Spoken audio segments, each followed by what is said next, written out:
So hi hello everyone, it's me আপনাদের Shahin from Pace of Shahanur. আশা করি আপনারা সবাই ভালো আছেন, সেই সাথে তো আপনাদের আমি ভীষণে ভালো আছি।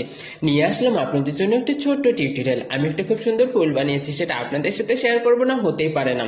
তো চলুন কথা না বলে ফুলটা বানানো স্টার্ট করা যাক। প্রথমে আমি ফুলটা বানানোর জন্য কি কি উপকরণ নিয়েছি সেটাই দেখিয়ে দিচ্ছি।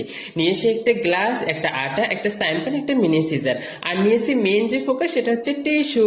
দেন আমি প্রথমে যে কাজটা করেছি সেটা টিস্যুগুলো 4 ভাগে ভাগ করে নিয়েছি। 4 ভাগে ভাগ করে নেওয়ার পরে গ্লাসটা মিডলে বসায় সুন্দর মতো স্যান্ডপেন দিয়ে চতুর্দিকে মার্ক করে কেটে নিয়েছি। মাঝখানে গায়ে সবার কাছে একটাই প্রশ্ন থাকবে, আপনারা কে কে ফুল পছন্দ করেন এবং কে কে ফুল বানাতে পছন্দ করেন সবাই অবশ্যই কমেন্ট করে জানাবেন, তাহলে আমি আপনাদের জন্য আরো সুন্দর সুন্দর ফুল বানানোর টিউটোরিয়াল নিয়ে আসতে পারবো।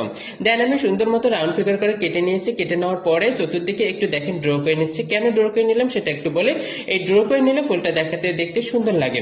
তো গাইস তারপর যেটা কাজ করতেছি সেটা হচ্ছে কি, গ্লাসটা সুন্দর মতো বসায় আমি ওই যে ড্র করে রাখা পেপারগুলো সুন্দর মতো গ্লাসের উপর দিয়ে একটার পর একটা চাপ দিয়ে রাখতেছি। অবশ্যই এটা আটা দিয়ে দিতে হবে, আটা দিয়ে না দিলে কিন্তু হবে না।